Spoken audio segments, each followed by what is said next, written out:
All right, let's get right into it. The U.S. Department of Defense is no more. It's now officially called the War Department. And this is way more than just a name change. It's signaling a massive shift in direction. So in this explainer, we're going to dig into the philosophy and the new rules behind this whole transformation, pulling directly from recent speeches by the new Secretary of War, Pete Hegseth, and President Trump. So, this is where it all starts. This idea, this ancient principle that Secretary Hegseth kicked off his speech with, is really the bedrock for everything else. The thinking is pretty straightforward. The best way to avoid a fight is to be so strong that nobody wants to fight you. This whole peace through strength concept, it's the foundation for every single reform we're about to talk about. So why the big deal about the name? Well, according to the administration, this is not just symbolic. President Trump's argument was that the U.S. hasn't really won a major war since the name was changed to defense way back in 1947.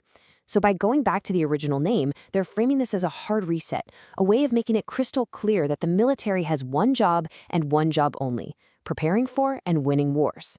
Period. Okay, so here's how we're going to break this down. First, we'll look at how the department's leadership sees the problem, what they're trying to fix. Then we'll get into the 10 new directives that are supposed to be the solution. After that, we'll zoom in on the guiding principles of merit and fitness, and then wrap up with the big picture mandate from the commander-in-chief himself. Right, before you can offer up a solution, you got to define the problem.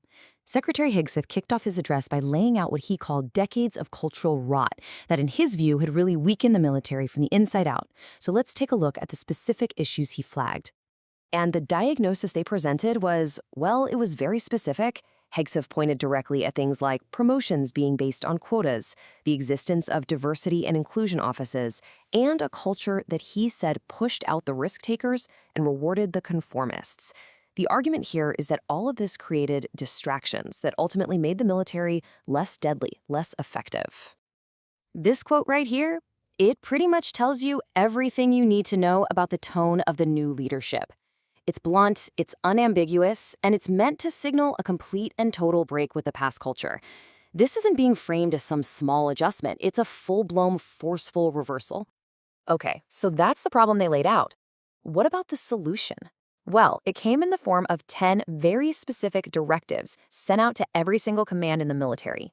And these were presented as orders, not suggestions, things designed to start reshaping the force immediately.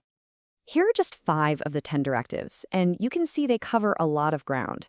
I mean, they go from something super practical, like slashing PowerPoint training to get more time in the field, to things that are deeply cultural.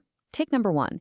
It mandates that all combat jobs go back to using the highest male standard, but making it a gender-neutral bar that absolutely everyone has to meet. Or look at number 3, which is all about overhauling the system to, as he put it, end a walking on eggshells culture and give NCOs the power to actually enforce standards again. Let's just focus on this for a second, because the changes start on the very first day a recruit shows up. The secretary said that drill sergeants are now explicitly empowered to use those tried-and-true methods to build discipline. We're talking swearing, tossing bunks, even physically correcting recruits to motivate them, all within the legal limits, of course. The stated goal here is simple: forge warriors from day one. So all 10 of those directives are really built on top of 3 core ideas, 3 pillars that are supposed to guide every decision from here on out: an absolute, relentless focus on merit, a totally non-negotiable standard for physical fitness, and a return to what they call uncompromising, uniform standards for everyone. This chart does a really good job of showing that intended before and after picture. On the one hand, you have what the administration calls the old way with lowered standards. On the other, the new model is one high, gender-neutral standard for everybody. Same goes for leadership. Where they claim risk aversion was rewarded, the new mandate is to encourage aggressive, risk-taking leaders with a new attitude that tolerates, quote, earnest mistakes. And to make all this new philosophy really easy to apply, Secretary Hegseth gave leaders 3 simple tests, kind of like a quick gut check. The 1990 test: are standards tougher or weaker than they were back then? The E6 test: does this new rule actually empower union leaders? And then there's the golden rule test, which is the most personal one. Would you want your own kids serving in a unit that's run this way? And this is where that emphasis on standards gets really visible. The new mandates are strict, and they apply to everyone. Physical training every single day. Fitness tests twice a year for everybody. Doesn't matter if you're a private or a 4-star general. And it's the end of beards and shaving profiles. The logic they're using is that if you let the little things slide, pretty soon the big things start to slide too. So that's the how from the Secretary of War. Now let's zoom out and look at the why, and the bigger picture from the Commander-in-Chief. President Trump laid out his vision for a military that's rebuilt, revitalized, and totally refocused. President Trump pointed to this number right here, 106%, as proof that the new direction is really connecting with people. That's the percentage of recruiting goals that were met for 2025 across all the branches. He held up this surge in people signing up, which is a huge turnaround from recent years, as a hard evidence that morale is sky high and that people are excited to join this new version of the military. And look, a vision like this needs some serious cash to make it happen. President Trump announced a military budget of over $1 trillion for 2026. This money is earmarked for new gear, stuff like a next-gen fighter jet, modernizing the nuclear arsenal, and building out a missile defense shield. They're backing up the talk with a whole lot of money. Now, this is a crucial point that both speakers really hammered home, a strategic pivot.